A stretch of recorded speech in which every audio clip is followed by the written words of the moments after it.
ऐसा विदुर जी का वो घर, वो कुटिया, जिस कुटिया में इतनी बड़ी स्मृति थी, जिस कुटी में ठाकुर आए, केले का छिलका खाया, चटाई पे सोए, विदुर के जंघे पर सिर रख करके सोए, उस घर में कितनी भावना थी।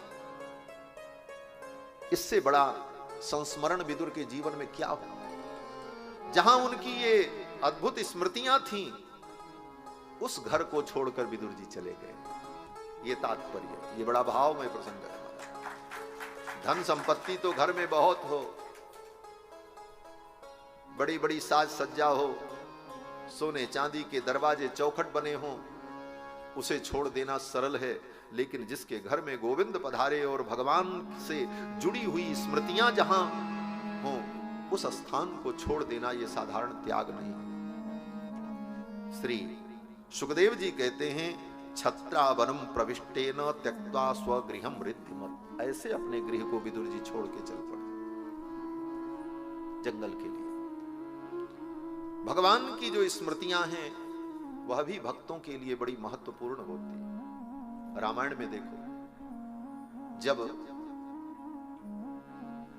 रघुनाथ जी श्रृंगवेरपुर पधारे निषाद राजगुह के यहां, एक रात केवल भगवान रुके, कुश की सारथी पर, कुश की सैया पर शयन किया,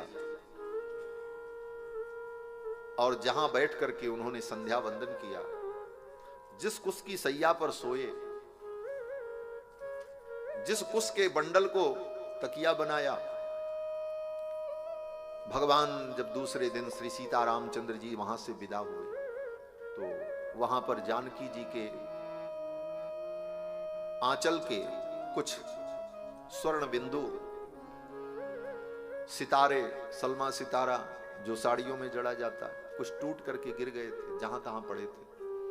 भगवान जब सोए थे तो भगवान के शयन करने से उनके शरीर के भार से जो वहां की घास दब गई थी, बीच की घास दबी है, अगल बगल की उठी है, जहां पर ठाकुर जी ने अपने पैर को रखा, उनके चरण के एड़ी जहां पर पड़ी, वहां की घास, वहां की सूखी घास, वो तृण, वो कुश दबा हुआ है, जहां पीठ थी वहां दबा हुआ है, सिर के पास दबा है, लगता है जैसे कोई यहां सोया हुआ है।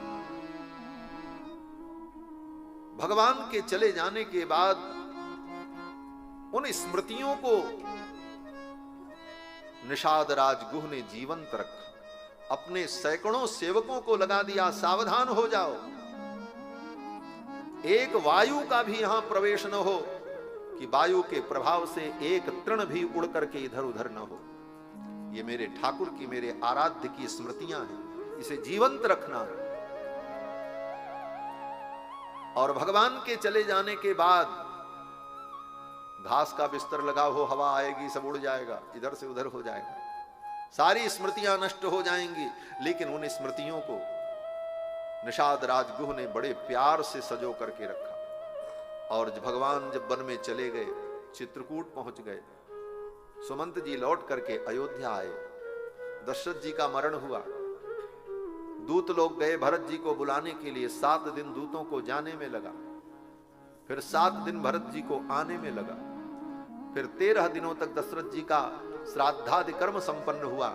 उसके बाद अयोध्या की सभा हुई, और तब सभा में भरत जी ने कहा हम राम जी को मनाने चलेंगे।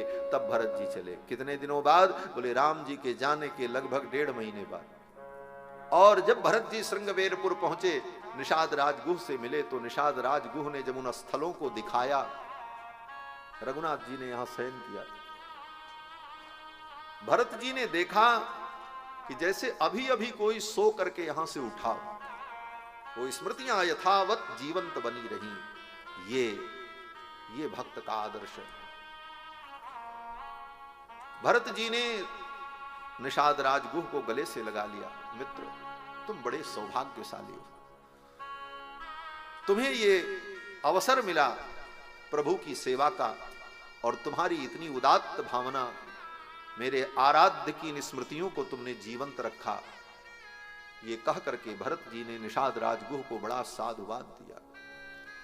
तो भगवान और भक्त के बीच की जो लीला है, इसकी जो स्मृतियां होती हैं, ये बड़ी दुर्लभ होती हैं। ऐसी स्मृतियों से युक्त अपने घर को विदुर जी ने छोड़ दिया। क्या करते, मजबूरी थी, छोड़ना नहीं चाहते थे, लेकिन छोड़ करके चल पड़े। छत्रावनम प्रविष्टेन त्यक्त्वा स्वगृहम रिद्धिमल। और जब चले तो सुखदेव जी कहते हैं कि स निर्गत कौरव पुण्य लब्धो, कौरवों का पुण्य चला गया, विदुर गए पुण्य गया।